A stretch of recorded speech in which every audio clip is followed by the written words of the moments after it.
آج جو قصہ آپ کو سنانے جا رہی ہوں یہ ایک ایسی بزرگ ہستی کے بارے میں ہے کہ پہلے ان کا تذکرہ تھوڑا سا کرنا مناسب ہوگا۔ یہ ہے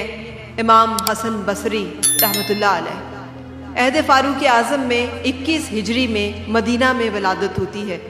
خوبصورتی کی وجہ سے نام جو ہے حضرت عمر مبارک نے حضرت عمر رضی اللہ تعالیٰ عنہ کے سامنے ان کے والد جو ہیں، جو کہا جاتا تھا کہ وہ بھی غلام تھے اور ان کی والدہ بھی غلام تھیں، لے کر جب پیش ہوتے ہیں، حاضر ہوتے ہیں، تو بیٹا اور بچہ اتنا خوبصورت دیکھ کر حضرت عمر رضی اللہ تعالیٰ عنہ تجویز کرتے ہیں کہ بچے کا نام حسن رکھا جائے۔ والدہ امہات المومنین میں سے حضرت ام سلمہ کی کنیز ہیں اور اسی نسبت سے آپ کو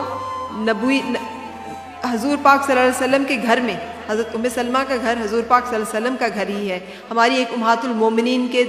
دامن شفقت میں پروان چڑھنے کا موقع ملا۔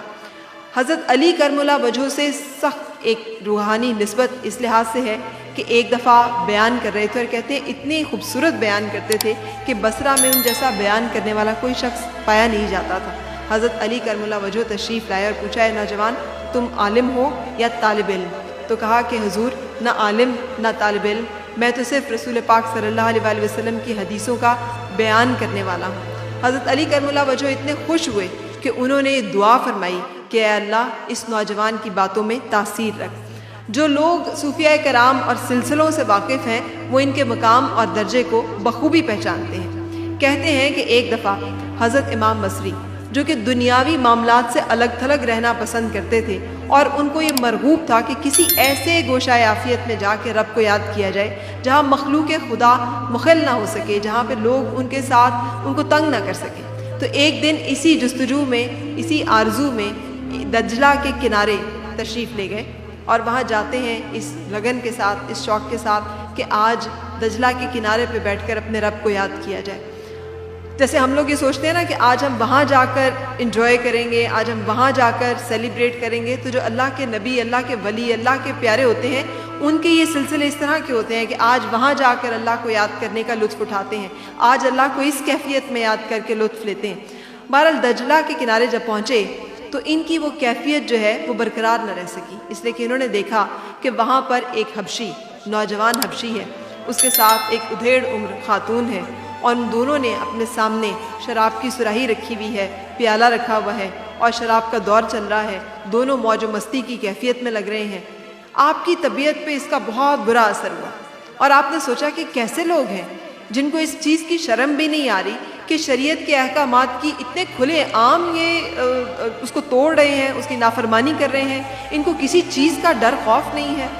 ابھی یہ سوچ ہی رہے تھے اور یہ سوچ رہے تھے کہ جا کر ان کو تنبیہ کریں اور ان کو روکیں یا ٹوکیں کہ اچانک دریا سے آوازیں آنے لگتی ہیں، ڈوبتے ہوئے لوگ مدد کے لیے پکار رہے ہیں۔ یہ ایک کشتی ہے جو کہ دریا میں ہے، جس میں کچھ لوگ سوار ہیں اور وہ کشتی ڈوب رہی ہے۔ جب یہ ڈوبتی ہوئی کشتی کے لوگ مدد کے لیے پکارنا شروع کرتے ہیں، اس دوران میں حضرت امام بصری چل کر اس جوڑے کے نزدیک پہنچ چکے ہیں اور آوازیں سن کر اس طرف متوجہ ہوتے ہیں۔ وہ حبشی بھی اس طرف متوجہ ہوتا ہے اور آپ کو پاس پا کے کہتا ہے کہ اے محترم بزرگ،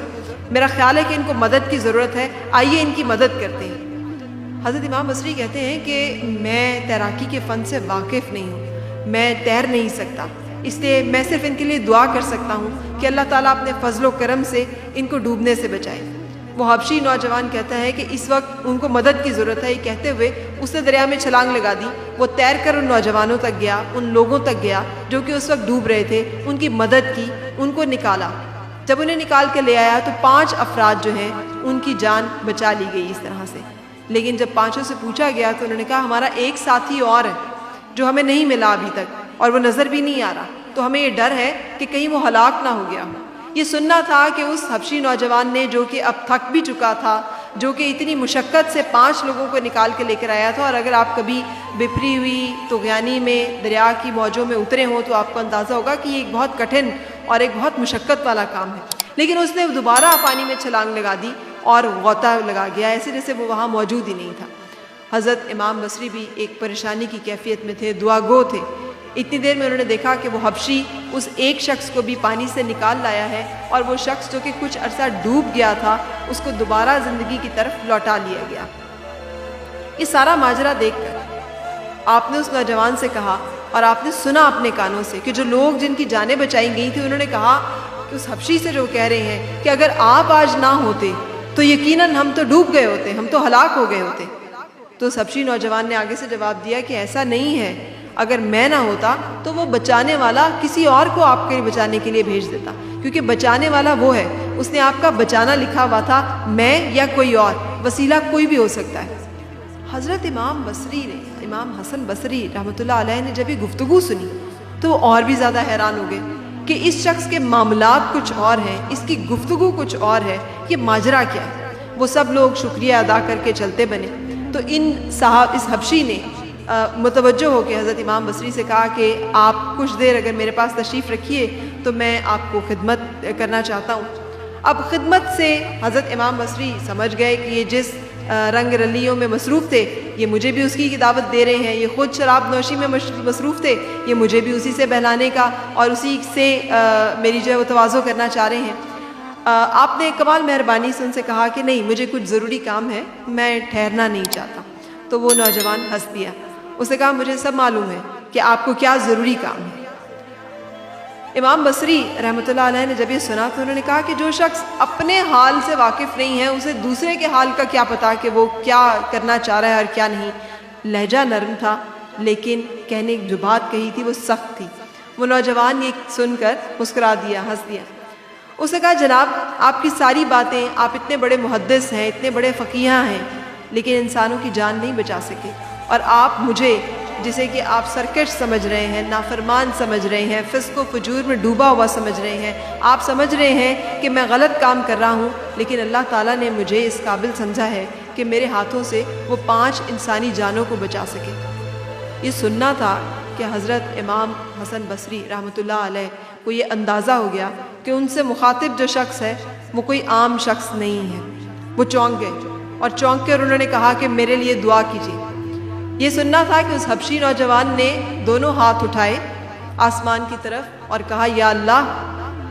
تو جو کہ دلوں کی حال جاننے والا ہے، تو جو پالن ہار ہے، تو جو معاف کرنے والا ہے، اے پروردگار حسن کو نور بصیرت عطا فرما. اب ذرا دھیان دیجیے گا، نور بصیرت کی بات کی جا رہی ہے، یعنی یہ وہ دیکھ سکیں جو عام آنکھ نہیں دیکھ سکتی. یہ کہنا تھا اس کا، اور اس نے انٹروڈیوس کرایا کہ جناب یہ میری والدہ ہیں، اور اگر آپ ایک نظر ڈالیں تو یہ جو پیالہ جس کو آپ سمجھ رہے ہیں کہ یہ شراب سے بھرا ہوا ہے، اس میں پانی موجود ہے. یہ دیکھ کر آپ اور بھی زیادہ پریشان ہو گئے. ان کا شکریہ ادا کیا. وہ ماں اور بیٹا وہاں سے اپنی سامان سمیٹ کر چل دیے. دجلہ کے کنارے کچھ دیر تک انہیں جاتے ہوئے دیکھتے رہے کہ یکایک ان کی آنکھوں سے غائب ہو گئے. جب ان کی آنکھوں سے سامنے غائب ہو گئے تو حضرت امام حسن بصری رحمۃ اللہ علیہ کو یقین ہو گیا کہ یہ رجال الغیب تھے. یہ وہ لوگ تھے جنہیں اللہ تعالیٰ اس لیے نازل فرماتا ہے کہ وہ اپنے کچھ بندوں کو حادثات سے بچا سکے، جبکہ کچھ لوگوں کو اگر عذاب میں، ابتلا میں، مصیبت میں، آزمائش میں ڈالنا ہو تو بھی انہی بندوں کو نازل کیا جاتا ہے. اور جانے سے پہلے حضرت امام حسن بصری رحمۃ اللہ علیہ نے ان سے جو ایک دعا کی تھی وہ یہ تھی کہ دعا کریں کہ اللہ تعالیٰ اس زہد و تقویٰ کا غرور مجھ سے لے لیں. میرے حق میں یہ دعا کریں. جس کے بعد اس حبشی نے یہ دعا کی تھی ان کے لیے کہ یا اللہ امام حسن بصری رحمۃ اللہ علیہ کو نور بصیرت عطا کر دے.